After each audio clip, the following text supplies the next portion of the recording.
যখন পৃথিবীতে কোনো কারো কষ্টে অত্যাচারে জুলুমে কান্না করতে থাকে বুক ফেটে, তখন আল্লাহ ফেরেশতাকে জিজ্ঞেস করে, ফেরেশতা আমার বান্দাকে এভাবে কে কান্না করালো? একটু বুঝার চেষ্টা করেন, কোনো বান্দাকে যখন পৃথিবীতে কেউ কাঁদায় তখন আল্লাহ ফেরেশতাকে জিজ্ঞেস করে, ফেরেশতা আমার বান্দাকে কে কাঁদালো, সেইভাবে কান্না করছে কেন? তখন ফেরেশতারা বিস্তারিত বলে, আল্লাহ তার বাপ নাই তো, এতিম, মাথার উপর থেকে বাবার ছায়া যাওয়ার পরে তার বাপ চাচা যারা সবাই তাকে অত্যাচার করছে।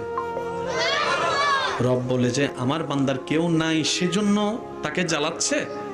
ফেরেশতা তোরা সাক্ষী থাকিস, আজকে থেকে এই বান্দার সাথে আমি আল্লাহ আছি, আমি আল্লাহ আছি।